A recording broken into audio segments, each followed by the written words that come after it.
bamaze kuba bagera ngaha ku mupaka wa Grande Barriere, akaba ari abantu bo mu ngeri zitandukanye, turabonamwo abana, tukabonamwo abantu bakuze. Rero abangaba ari abatashye bavuye muri Repubulika Iharanira Demokarasi ya Kongo, akaba ari abantu bari mu byiciro bitandukanye bamaze kuba basesekara ngaha ku mupaka wa Grande. Mbote bandeko balandi ya magazine d'actualité Christian Chevaux bisikana so bozuli baku ya kolanda biso mokolo ya lelo. Nous sommes aujourd'hui samedi le 17 mai 2025. Bienvenue à ce nouveau numéro de la journée FRDC. En tout cas, bon, la journée à libération, jour au AFDEL, jour à malédiction à Congo, au AFDEL et Zouaki, République démocratique du Congo avec des Rwandais. Bon, avec Félix Tshisekedi, Bachango, journée à FRDC. Nini ezoleka na Goma. Bande koso tomber na vidéo oyo banda ko partager massivement.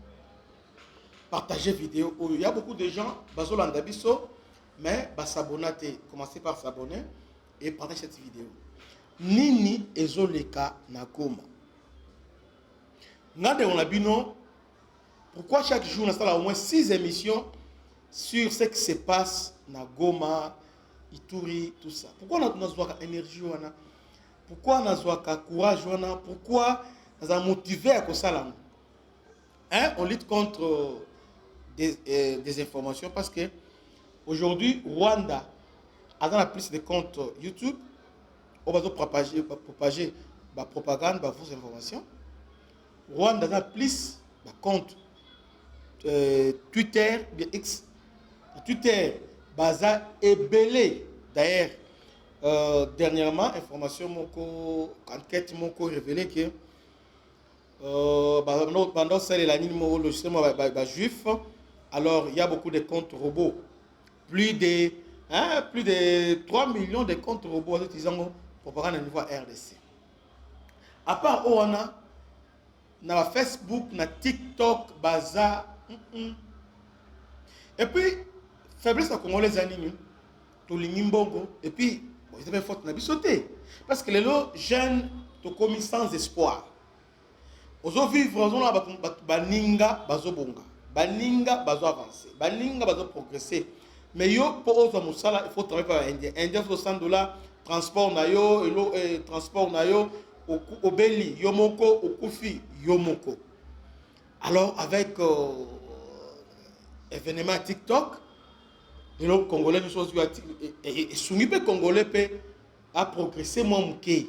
Congolais a un moyen de vivre. Mais tellement que l'État a dans la retard, on va censurer, on surveiller l'État dans la contrôle na yangote. À ce moment-là, Rwanda a profité de Sikawana. Mbongo doit circuler dans le niveau surtout na TikTok.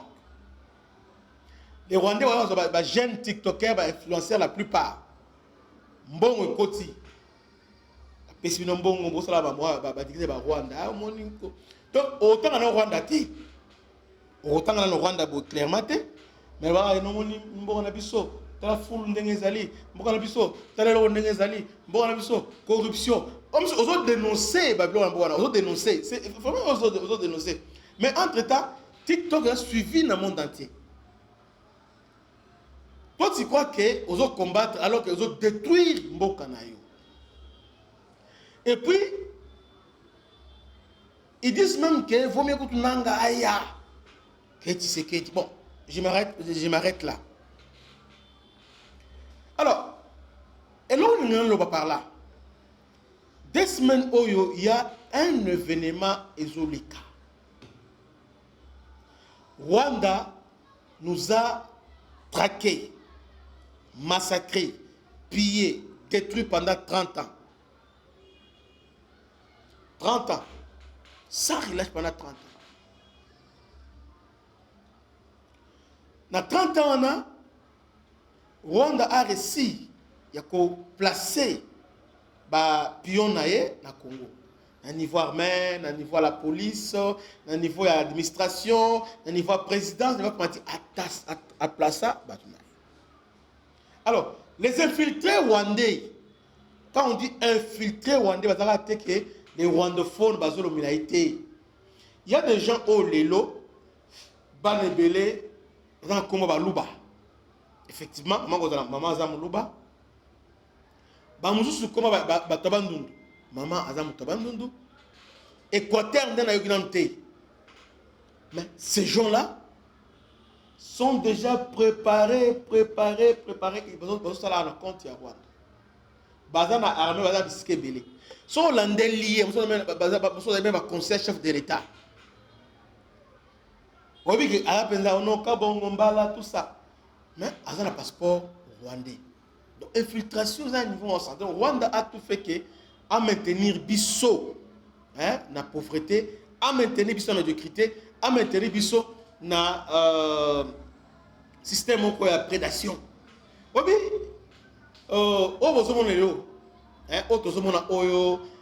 corruption, détournement, tout ça, c'est voulu quelque part. Basta on exprès pour ternir notre image. Investir à Ouété, pour progresser, mais entre-temps, Bango, un modèle. Ah, Rwanda, un modèle. Rwanda, Ouganda, un modèle. Mais chez nous, image, alors qu'ils sont allés bien, bisto l'équipe Bango. Et puis, à un moment donné même, il y avait un poison qui circulait, qui disait, oh non, les Tutsis, dans la race supérieure, dans la race, il y a la juif. Donc, on a après, la juif, il y a la Tutsi, en termes de ah, Bandeko. Et puis, on a voulu tomber dans ces pièges-là. Dites-moi aujourd'hui, parce que tout le temps, on a Katanga, hein, tout c'est belé, on a Katanga, parce que tout ce monde a Katanga, na Rwanda, Katanga, jusqu'à 2000, moi, on a ancêtre, on a Katanga, même Kagame, moi, Katanga. Bato Batanga, na Tutsi, ce sont des Barubewa, Nyaruka, Boyama, Barinyami.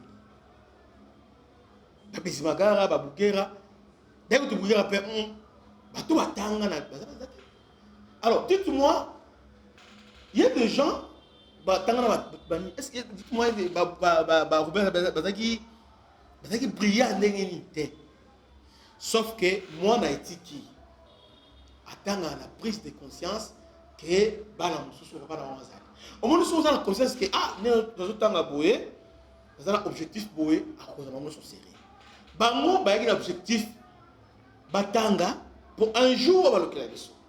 C'est comme ça que c'est série. Mais de dire qu'ils sont intelligents que nous, c'est faux.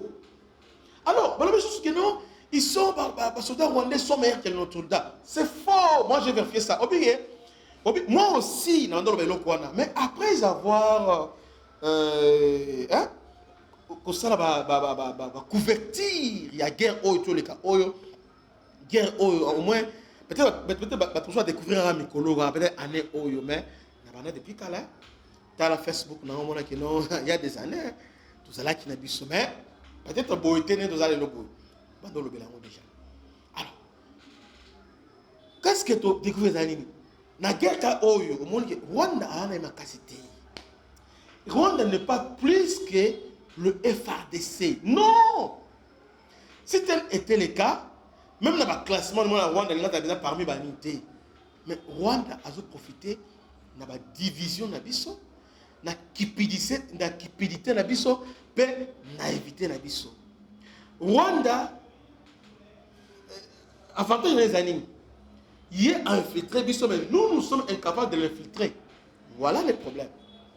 Il est à se manipuler donc il est à imposer donc à déplacer à délocaliser guerre à délocaliser et pas naïe conflit entre les Hutus et les Tutsis. On a deux tribus. Quand on dit que les Rwandais comptent à rebeller, c'est que des tribalistes, on est tribaliste. Bandoki. Et puis les Congolais croient ça. Dites-moi au Rwanda, il n'y a que deux tribus, donc trois. Donc les Hutus, les Tutsis et les Tois. Les Tois sont des pygmées. Hein? Il y a trois tribus. Mais depuis, il y a Kanakate. Entre-temps, Kivu est sa victime. Ituri, c'est Kivu, même problème. Donc, le problème, c'est qu'on a fait Bisso. Le problème, c'est qu'ils ont fait Bisso. Maintenant, qu'est-ce qu'il faut maintenant? Besoin tribalisme, tribalisme, parce que comment vous avez des tribus Mais puis, on combien? Plus de 400. Les gens aujourd'hui, ok, na bandundu, et dans l'économie avec babunda. Bambunda. Bon, jusqu'au mumbunda, il y a bandundu, chaye, na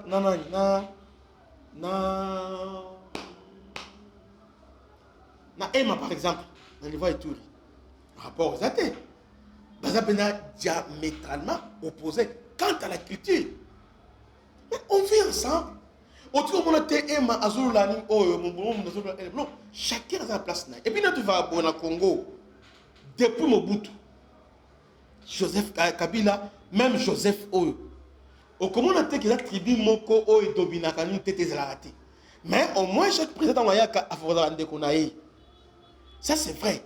Mais, au moins, on se retrouvera. Et puis, tu as un problème, on a été, on a pété la Congo. Tout ça, mais et pas la ce n'est pas ça. Depuis qu'ils sont au pouvoir en 94, Tutsi, na armée ba généraux sont de Tutsi, na administration et Zabango, na poste et Zabango. Ba où toi alors, bazui nous on a bazui mode de gestion na ba yenango ba exporter en na Congo, donc ba délocaliser conflit na bango, ba meya na Kivu. Ozomi tuna me mutoyo alinga no banini. OK. Et là, nous avons ce qui on comprend dans notre c'est-à-dire Banokayo. Si on ne comprend pas ce qui se passe à Kiev, si on ne comprend pas le mode opératoire de Rwanda, si on ne comprend pas comment on va manipuler Bisso, ah c'est fini. C'est fini. Mes chers frères et sœurs, je vous apprends une chose. Quelle est la poto? Tu finis la carte. Biso tu finis na lelo tu finis na to kola ne to kola beta boye muluba mutabana nous tout ensemble muluba muswai tout ensemble. Remarquez nani a même le soit division Bawande quand ils sont venus on moni le Katange et ça ebino Bawande exact poisson na bango banani a même le soit non moni ni bo Bawande ils font tout même la division tala ba congolais ba linganaka tala ces politiciens on failli l'eau envoyer non failli n'a jamais été tribaliste Mousso la tribaliste mais néanmoins étant qu'un bon politicien congolais ba politicien na biso vi ba il y a certains événements où les kakamoni qui a un avantage naé akangimiso mais ça ne veut pas dire que Mouzito ou Tshisekedi ou Falaza ce ne sont pas des tribalistes. Mouzito moi si naé azamuluba Jean-Pierre Bemba, moi c'est Nazanani. Félix Tshisekedi, moi c'est Nazanani. Alors, nous ne sommes pas des tribalistes. Alors que chez eux, ce n'est pas ça. Et pas la maman, ceux qui ont moni un tout petit, abali ou tout intérêt zali. Yo kende, tous les informations et pas naï. Voilà, bangonde bangwana. Mais bien sûr, la bolingo. Au moins, Adolphe Muzeto, na maman Chantal, babota bana bavanda, penza bavanda, batabana naï. Autant en ben baba naé bavanda et là tu arrière penser tellement bango dans des intérêts. Alors maintenant il y a le modèle de Mikolo yo na Kivu et là on les Rwanda a un plan A, plan B et plan C. Mais plan A azo kenango au fur et à mesure. Azo kenango comment je peux dire? Azo kenango progressivement étape par étape. Et puis, dans la capacité, il y a que s'adapter à la plan là-bas. Les Rwandais, avec tant installé Kabila, l'idée de Kinini va fragiliser FRDC. Objectif, il y a Kabila et Rwanda. Fragiliser FRDC, Boma, économie, donc commerce, oh non, ça va Damson, oh ça va grand nion sur commerce. Mais bon, tout le temps, on a la Kia. Dokolo, oui, bien été. Pendant Mobutu, il y avait des grands commerçants. Et puis tous ces grands commerçants, c'est l'État qui les a soutenus. Dokolo. Il semble, selon plusieurs sources, NBK, c'est Mobutu. Raison pour laquelle dans le Mobutu a eu banque qui a commission à l'État. Il y avait Batolo Bajalombe Masaolona, Batolo Bakansevu, Batolo Bananko Timbo Momukuna. Il y avait beaucoup de gens qui avaient l'argent. Batolo Ouetrafa. Depuis arriver à Kabila avec les Rwandais, ils font tout d'éliminer un à un. Ils sont les Congolais ni Azana Mbongo na niveau ya tozoka na niveau ya Mbemba Saolona. Nani lelo Azati. Lelo oyo Congolais ni Azana niveau ya Mbemba Saolona. Parce que Mbemba Saolona Azana na Équateur terre. Aéroport ya Beni oyo ya Beni c'est Mbemba aéroport. Beni c'est aéroport belé. Ils ont un aéroport où ils ont Beni, ils ont un Mbemba Saolona. Parce que nous avons un café, Mbemba Saolona. Mbemba Saolona, c'est Bézaï. Mbemba Saolona, c'est belé. Il y a des commerçants congolais, hein, de père et de mère, Oyo, Azana Biloko, Azate. Non. Azate. Et aujourd'hui, les gens sont des politiciens. Oh, les politiciens, ils vont investir.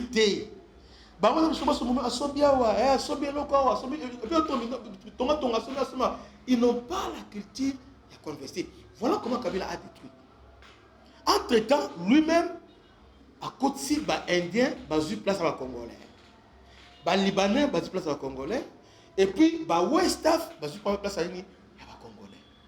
Kinouani, c'est un grand homme d'affaires congolais. Kinouani, c'est quelqu'un soutenu. Didi Kinouani, Didi Kinouani, il dit qu'il a fait le bon temps quand il était. Il dit qu'il a un particulier, oui, mais il travaille avec le gouvernement angolais, avec Eduardo.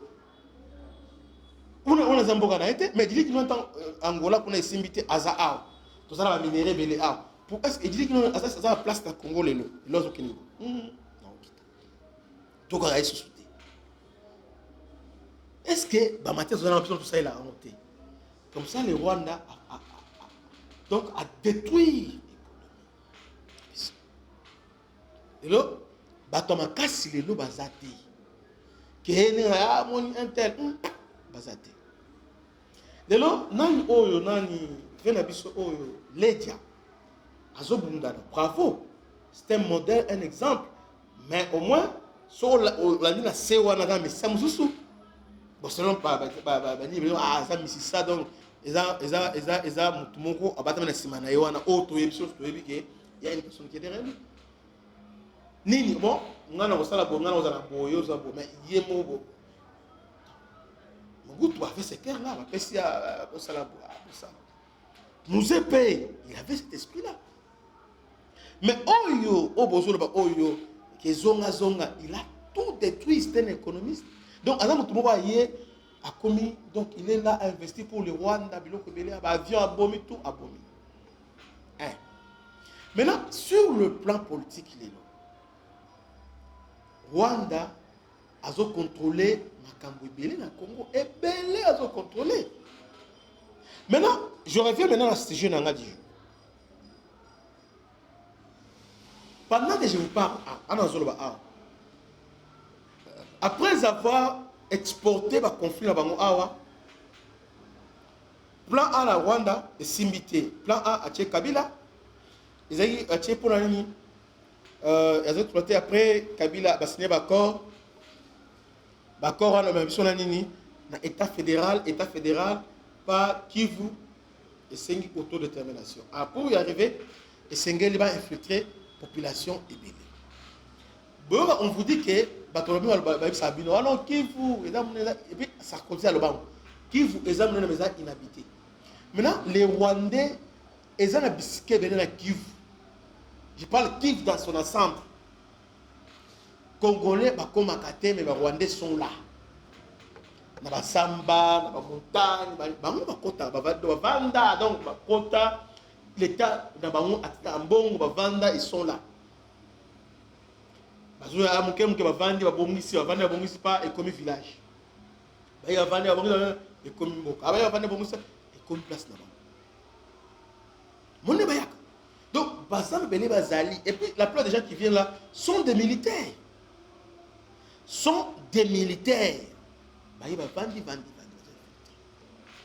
Maintenant, guerre Oyo, il y a Tshisekedi Ozakini. Qu'est-ce qui s'est passé? Kabila a fait son temps. Maintenant, et comme ce qu'on a gonga oyo et sengeli maintenant à salaskoyo, c'est donc batiela et sikawana. O mardoché alobaki na Esther. Alobaki za pona moment boy oyo to tchaki yo pose à la place sur. Kabila ba tchaki pona nini pour abola ko. Et comme ya kabola ko kabila bité. Na gagné confiance ba congolais. Nazana biloko a, nazana nibo. Tout un autre moyen de le diviser. Comment faire? Ah, telle opposition, parce que l'opposition a biso. Donc, base, ni ça opposition à l'IDPS. C'est l'IDPS. En d'autres termes, ils ont louba. Pas déterminés, madame motivés, ils sont orthodoxes, ils sont niveau, bango, ils ont la religion. Bon, partie de la religion. C'est comme ça, bango. Donc, ils ont automatique, on est là. Ok. Élection, Nanga, car Nanga a joué un grand rôle dans la déception au Congo. Et aujourd'hui, Nanga devient donner des leçons. Nanga on donne des leçons. Élection, élection, Katumbi, pas failli. Maintenant, on va créer 3 blocs. Kabila a un bloc, Félix a un bloc, IDPS, et Mbemba, Katumbi, il y a un bloc là-bas. Et puis, nous sommes au niveau comme on a, ils ont bien planifié, bien préparé, tout était déjà préparé d'avance, comme on a le niveau Mouana. Débat sur le Congo, on a volé à ce niveau. Tindi Moutou, à Zumbong, après, donc ce sont des débats qui créent un débat dans le Congo, qui créent le Congo. Et finalement, élection, toujours Nanga.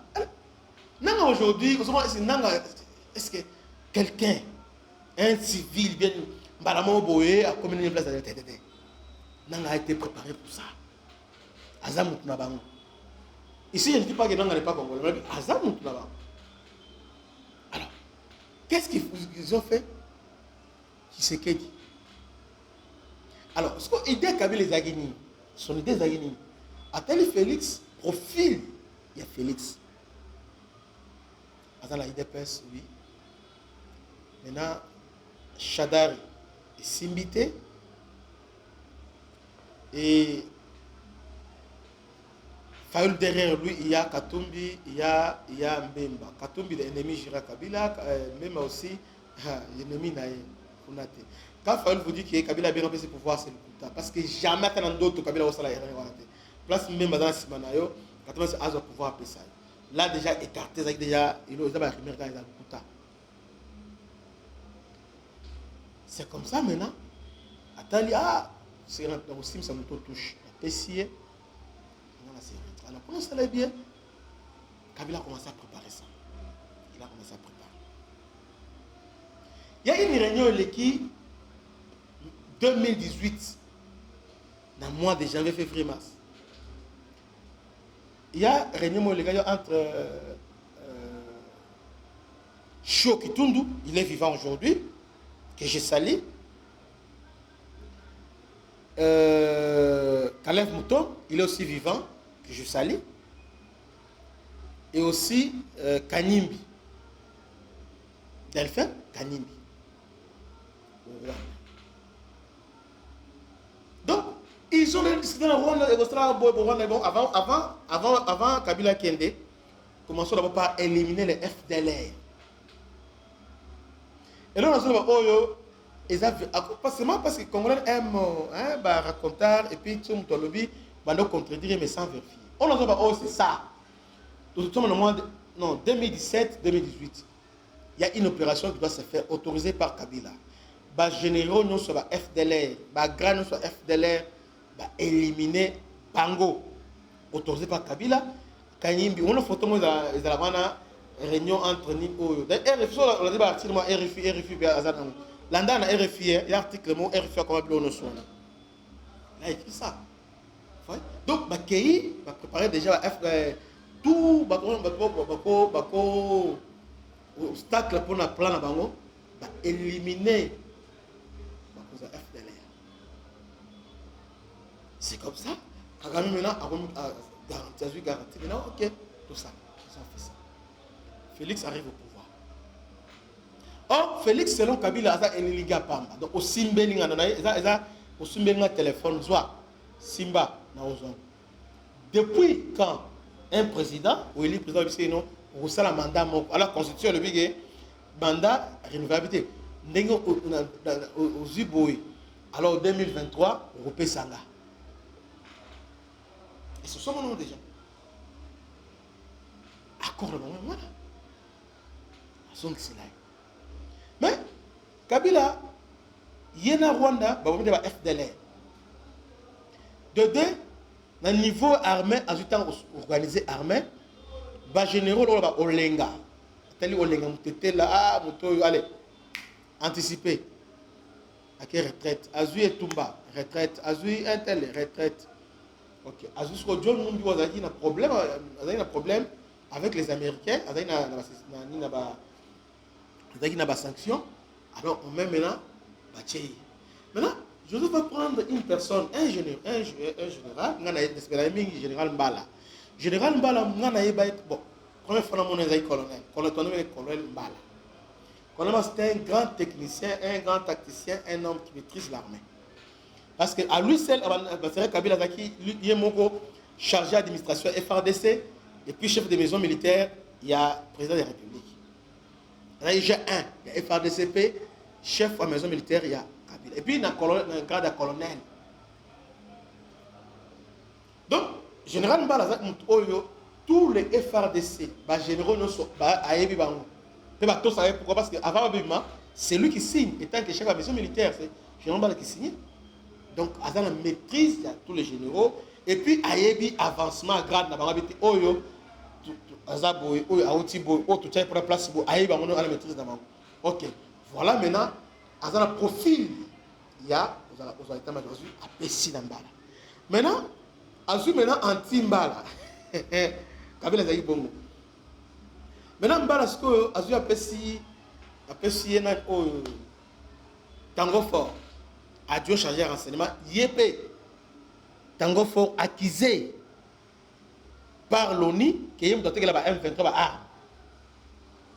La chef d'état-major de force terrestre va suspendre quelques jours après, va nommer commandant première zone de défense. Mais avant de partir, Tango Fort a tué adjoint chargé de renseignement. Azuma na John Numbi. Pourquoi John Numbi? John Numbi aza katangé extrémiste. Bakatangé oyo bakati. Bakatangé oyo bazala impéra moi problème avec les baluba. Moi parce que John Numbi aza parlé de oyo commandant Mokonzi la J Ferry oyo on va casser na dans 91 John Numbi. Il prend John Numbi à tuer inspecteur général, il y a FRDC. Non seulement inspecteur général, John Numbi a commis le plus gradé dans l'armée. Alors que selon la loi organique organisant les FRDC, c'est le chef d'état-major général de la FRDC qui doit avoir les grades le plus élevés dans le niveau de l'armée. Loi organique est allée. Maintenant, il laisse maintenant général Mbala comme lieutenant général, parce que les gens disent que oh non, général Chiwewe, général Chiwewe Mati pendant 3 Monica Mati. Ah bon? Comme lieutenant général, très bien, vous avez raison. Mais est-ce que le général Mbala attendait? Quand Monica général Chiwewe Mati, oui, général Mati bon. Malgré qu'il y a 5 mois, Mati bon. Quand Kabila est arrivé, bon, à un certain moment, dans le premier mandat Kabila, il était colonel. Tous voyaient bien, colonel. Mais au moins, on a critiqué, on a tué, ouais. Général Mbala peut mater. Général général des corps d'armée, on a mater. Dans les amants, armée n'a pas alors, à général Mbala. Là, maintenant, c'est comme si a bloqué Félix. Dans le niveau renseignement, Calais Batikani, tout ça. Maintenant, Félix, ça y est. Bazui Pere, Bayokani, Azui, quelqu'un, on a bien à Félix, il semble être son cousin éloigné, François Beya. Ok. À la conseil spécial. Moutoua Liboso. Première ordonnance. Donc Félix Aoun président. Première décision à Liboso. Où a Zoa Kézaïnemi a nommé conseil spécial en matière de sécurité. Après, il va nommé directeur à cabine. Donc, Azui, parce que dans calculer sur Kabila, le cercle, il y a François Beya. Kabila, nous avons entourage naïe, ancien, ancien, chef major terrestre,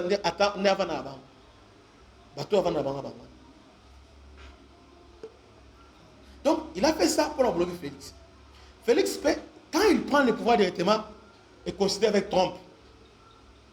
Or, Trump, avec Kabila, Kabila a soupçonné Banque Mogo FBJ Bank, qui est un terroriste, Hezbollah. Alors, à Tekela, Iranien, Kabila, soupçonné. Alors, pour les Américains, Kabila doit impérativement partir. Maintenant, soit qu'il va ok. Il est parti, mais non, on doit l'éliminer. C'est comme ça qu'avec aide de Mike Hammer, un certain Tibor, secrétaire d'État aux affaires africaines, Azalea, professeur à l'université aux États-Unis, et aussi Peter Pam, va s'impliquer. Ils ont aidé Félix Yakolongola, Kabila. Donc en réalité, c'est lui qui est Kabila au pouvoir, ce sont les Américains. Donc, Moutouo avait ici plan, il y a Kagame pour la nuit. Ce sont les Américains. C'est ça l'histoire. Ce sont les Américains. Peut-être, quand on a l'histoire, c'est ça l'histoire. Rappelez-vous, Marius Munga, que je salue, à ça émission avec ancien ambassadeur dans Boston Combo Naé, États-Unis, dans une année, il y a sur Kabila. Et puis pour la première fois, Félix a été déboulonné dans les États-Unis. C'est là où il a reçu mission Longola Kabila. Et pourquoi j'ai dit tout ça? Mission de Bamouza Guinée, Bassim Sa Félix. Donc pendant temps Félix, dès maintenant, balkanisation et Salima. Pendant Balbani, Omoni Kabila, Kabila, Ndé Rwandais. Maintenant, les Congolais de sang, de père et de mère, et moi, il y a l'idée charismatique, figure emblématique à l'opposition, Yewana, voilà ce qu'il a fait. Qu'est-ce qu'ils vont faire maintenant? On va préparer. Maintenant, pour la série d'écrire, on va constater Minembo comme commune. Or, commune, on a Minembo sont tellement superficiels à Minembo. Commune rurale, mon côté, na Congo, parce que Minembo, commune rurale, là-bas, il y a territoire Nini. Parce que Minembo est continent, est une dame à Mwenga, Minembo est un Fizi, Minembo est une pendant, il y a ni o, na Bossani, donc, et kota. Aujourd'hui, on a Nini, comme ça, mon boka. Parce que, déjà, commune, parce que dans le Congo, entité décentralisée, ils allaient ville, commune, na chefferie déjà décentralisée. Donc, ils jouent la personnalité juridique. On les a éloignés. Alors, maintenant, tant que fait Minembo va installer Nina Minembo. Alors, pour installer Minembo, tous les ministres, il y a FT, le ministre de la Défense, pour la ligne. La vie cop Nabango est réussi. Heureusement, Félix, qui est intelligent, il a réussi à déjouer cop Nabango. Non seulement de jouer tant de déboulonner avec ce cop. Alors maintenant, il fallait l'éliminer. Il y a un qui, Sénat a auto-révélé qu'on voulait les Kagame avait préparé au Bomaï. On voulait l'éliminer physiquement comme ça. Kabila le dit, si on veut physiquement, c'est héros. Il faut déstabiliser Kaka. Pour déstabiliser, on va paralyser ce pays. On va pas mentir, Chader avait dit ça. On va paralyser ce pays. Effectivement, ils ont paralysé le pays. Mon façon, on va paralyser Mboka. Ils ont commencé à paralyser. Alors, ils ont aussi rébellion dans Bango. Maintenant, malheur lisusu quand même trompe azongi lisusu tant trompe azongi Kagame savait très bien wana utu au moins kebiso te Kagame savait que Trump a supporté plan d'arrêté. Qu'est-ce qu'il a fait? Malin qu'il était à partir de janvier avant que Trump déjà haute en fonction avant d'arriver déjà Kagame déjà a tiré tous les moyens. Kagame, Museveni et William Ruto basangani Goma ekweya bakwesi Goma bakwesi Bukavu. Bah, il dit que Trump a trop dit aussi avec objectif nini à défaut il y a plan na bango simba passer na plan B. Plan B zanini tant Goma ekweyi Bukavu ekweyi tala ndenge bakei bango ndenge bazana besoin bakende na nini te bazana besoin peut-être ya Shabunda te bazana besoin ya il a besoin peut-être il y a Uvira te Fizi oui avec mon fils avec Minimbo oui mais bazana besoin ya Nyabibwe mon Nyabibwe bana besoin na bakatana bana parce que omoni olon kolongwa obandi à partir à Minova olon ya lac qui vous tire comme à Bukavu et la zone très minière zone bon minière plutôt très minière oui on appelle na mwenga à niveau ya cité or qu'est-ce qu'il faut maintenant na Calais olon ya ni les Calais donc on banda Minova les Calais territoire Calais Banumbi, Balumbishi, Banini, qu'est-ce qu'ils font? Bazo Kotissa, Rwandais de souche. Bazo peuplé, Bazo Noana, Bazo Nyoso minière. Bazo peuplé. Parce qu'en réalité, Bazo n'a pas occupé les habiter. Quand les habitants ont occupé les habiter. Ils ont mboka ya banane ko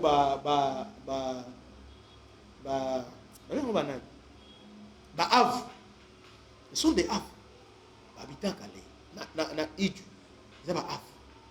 Alors, maintenant qu'est-ce qu'ils ont na Bible va remplir va commercer on a donc bazar on a installé bango déjà.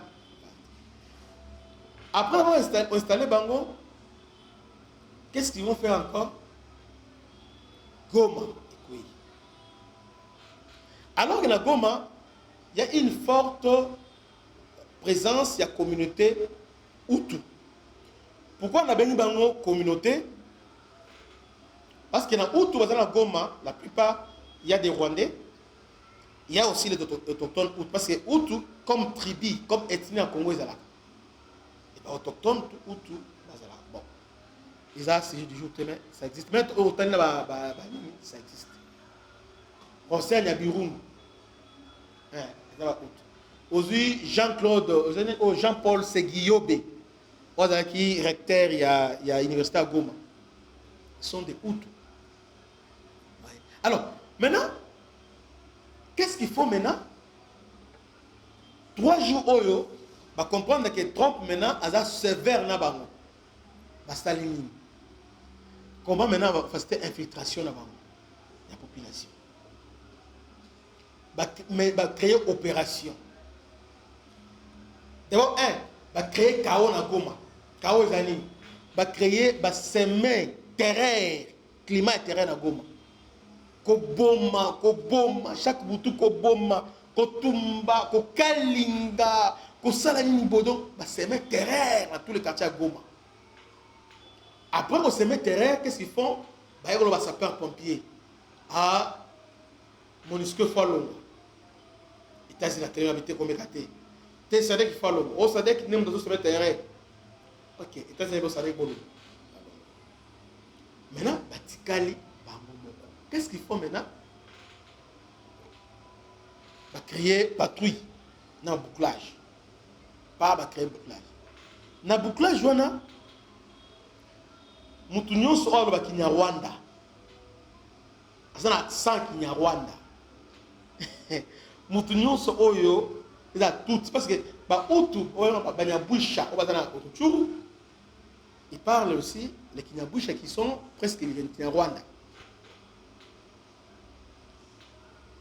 On va dans la Goma. alors maintenant il faut les éliminer.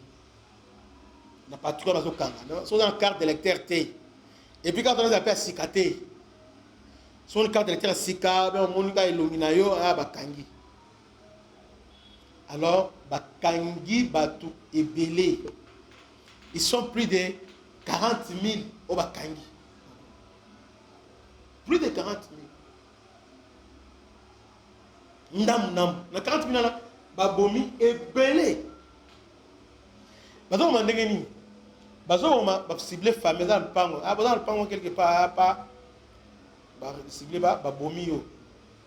3 jours après on découvre la pays. Après ce que ba famille tira babomi no nyos. Le pango est vite. Jusque là je ne comprenais pas. Bazo ça la ligne, qu'est-ce qu'ils font? Mais maintenant semaine où maintenant ba continuer là semaine ba beti là au mwana. Et là liboso ba introniser Mwami. Na c'est chefferie Baoundé. On y va ni Rangongo. Un Rwandais de souche va introniser. Congolais bien nous sommes distraits à Kenya. Oh moni Nanga, moni Nanga va Congolais. Moni Nanga. Nous sommes distraits. Et quand c'est ça, ben on va nous sala. Donc va introniser. Bah déjà chef coutumier. Est-ce que ce monde est plutôt botement chef coutumier bazo nommé. Bah qui est un bon soyez nommé. Mais salami semaine oh. Mais est-ce que vous voyez bien? Parce que nous sommes distraits, nous sommes là, maquillés les Awenzi. Après on va faire ça, bazui population non Rwanda, ba Rwandais, rwandophone, au baza ba tout été, na Goma, bazui ba o ba kimaki en guerre en 94, ba vanda kuna, bazui ba kangi bango, ba o ba yaka, ba kangi bango. Tous les Hutus aux arrêts sont des FDLR. Et puis, bah, courage. Ceux qui sont congolais, tout le qui est rwandais, tout rwandais, discrimination, discours de la haine, tout ça. Mais ce qu'on bango, bazu mutu oyo, congolais d'origine, mais il y a Hutu. Bazu, Hutu aux arrêts, problème avec congolais, bon, quand ils vont le rwandais. Oh, voilà, les Rwandais sont là. Et c'est les bazonga na mboka na bango. Ah! Bon, obligé bango bazonga na mboka na bango. Jusque là, tu dois comprendre que bazonga belingwa ça là, nini. Les lots, pendant que je vous parle ici, suivant ces images, bazonga ça, ba ndeko o ba utu, bazonga ça na mboka na bango.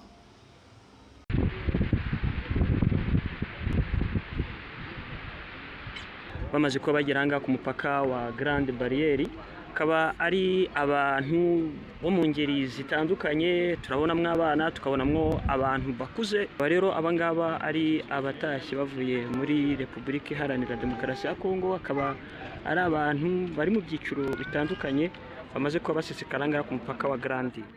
Burandi majana asokisiba. Maintenant ce que on s'en est bazui ba Rwandais fraîchement ba au Rwanda, on a réfugiés Rwanda, on a Rwanda, on a Congolais dans Rwanda, parce que tous les Rwandais dans la Kenya, Tanzanie, ou dans Ouganda, alors bazui ba mono su ba ina ba ba remplacer ce koyo bisque ba Hutu ba remplacer. Comme ça quand on va signer les accords maintenant, tous a au moins 40 000 personnes auto-habitées ba Hutu wapi. Et donc la plupart d'entre eux sont des militaires, commandos, tout ça, ils sont là. Et puis avec quelle mission? Tala bazolona. Tala bazotia. Donc, nous sommes dans la Goma, on a 3 personnes, 4 personnes, 5 personnes. Et là, génocide bien préparé, là, épuration ethnique. Et au Salama, na misu na biso. Entre-temps, biso na génération oyo. Goma na bande na biso. Tout ça le côté. Nous sommes toujours là. Pour nous télémater, tout bunda pour nous école. Au bunda mais ça c'est noté. Tout télémater, tout marché pour la bande de qui besoin. Chaque jour 3 4 5 tout beau mal pour ça. Et il dit la base ini ba théoriser la population, ba so ya bango ba lonia. D'accord.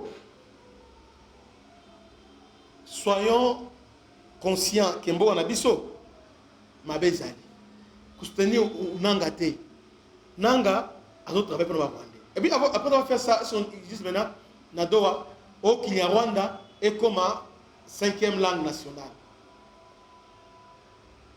Tout ça au moins au Congo on a 400 quelques dialectes. Bino boyeka 2 jours à ton dimi bino ka pour la munduki. Bon le nisco dialecte ne bino malamo comme langue nationale. Vous voyez pas ça? Et les Congolais me disent ah avant-hier j'ai suivi quelqu'un qui a dénoncé cet homme-là, c'était un Rwandais dans le sang. Ceux qui Rwandais dans l'âme, si ce sang est congolais, alors Rwandais dans l'âme. Bah, on même l'âme. Oh, Félix Akanya la prison. Alors, bien, comme on a zone banine, bah, tout nier. L'année mission, l'entend on l'a émission, l'année la commentaire, là, c'est, bah, on a dit, ah, Mayele, est-ce que tout le monde va zone de bateau? Nous sommes faire une émission de manipulation sur manipulation. Alors, bien, selon Barnabé, est-ce que les alliés pour la ligne, Kagame, génocide en Rwanda, maintenant génocidaire, bah, ils sont à Congo. Dès Kagame a prévenu attaquer. Batouni Kagame a piraté, mais ils ont organisé. Et puis, Congolais, c'est le bon discours. Si on a dit émission, on a sali avec une déco quand je dis tout. Au moins que il fait ça au Congo. C'est-à-dire que ce qui fait mal, c'est que Rwanda a un relais. Il y a des discours awa RDC puis les Congolais ont tiré. Entre-temps, oui, les Américains vont imposer la paix. Maintenant, ce qui se passe dans la Goma, la minute, comment on va résoudre ça? C'est un conflit grave parce que tant que tu récupères Goma, il y a un problème foncier qui se pose.